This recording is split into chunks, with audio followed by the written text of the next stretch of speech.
Finally Modi के compromise ने अदानी को बचा ही दिया। ऐसा लगता है कि मोदी सरकार ने अपनी इंटरनेशनल डिप्लोमेसी का इस्तेमाल करके गौतम अदानी को अमेरिका के सबसे बड़े करप्शन केस में फाइनली राहत दिलवा दी है। क्योंकि जिस केस में 250 मिलियन यूएस डॉलर्स की ब्राइबरी की एलिगेशन थी, वही मामला अचानक ठंडा पड़ता हुआ दिख रहा है। जैसा आप सबको पता है कि भारत के सबसे बड़े उद्योगपतियों में से एक गौतम अदानी जी, उनको अब अमेरिका में बड़ी राहत मिल सकती है।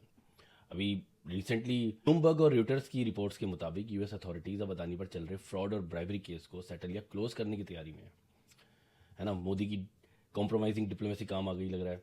तो मामला क्या था? मामला था अमेरिकी प्रोसिक्यूटर्स का आरोप था अदानी ग्रुप ने इंडिया में सोलर एनर्जी कॉन्ट्रैक्ट्स हासिल करने के लिए करीब 250 मिलियन यूएस डॉलर्स की, यानी कि अराउंड 2000 करोड़ रुपए की रिश्वत दी। और फिर अमेरिकी इन्वेस्टर से पैसे जुटाते समय इन एलिगेशंस का प्रॉपरली डिस्क्लोज भी नहीं किया गया, जो कि वहाँ रूल है कि आपको वहाँ पे इन चीज़ों को डिस्क्लोज करना पड़ता है। तो इस केस के सामने आते ही अदानी ग्रुप की कंपनियों में भारी गिरावट भी आई थी उस टाइम पे, और इंटरनेशनल इमेज को बहुत झटका लगा था। और आपको याद होगा अदानी ने खुद टीवी पे आके बोला था कि ये इंडिया के अगेंस्ट साजिश है। एनी हाउ, तो अब रिपोर्ट्स क्या कह रही है? रिपोर्ट्स कह रही है कि अदानी साइड ने अमेरिका में बड़े इन्वेस्टमेंट और जॉब क्रिएशन की बात रखी थी, और इसी बीच अपने इंडिया में पोजीशन भी आरोप लगा रही थी कि मोदी गवर्नमेंट ने डिप्लोमेटिक इन्फ्लुएंस का इस्तेमाल करके अदानी को इनडायरेक्टली या डायरेक्टली सपोर्ट दिया।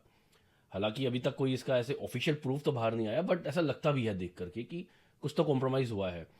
अगर ये केस खत्म होता है तो अदानी ग्रुप को बड़ा फाइनेंशियल और रेपुटेशनल बूस्ट मिल सकता है। लेकिन फाइनली सवाल तो फिर उठेगा ही ना कि क्या देश की डिप्लोमेसी नेशनल इंटरेस्ट के लिए इस्तेमाल हुई या किसी एक बिलीनियर के लिए? तो कहीं ना कहीं जरूर ऐसा लगता है कि डिप्लोमेसी नेशनल इंटरेस्ट के लिए तो नहीं, लेकिन मोदी के परम मित्र अदानी के लिए जरूर हुई है।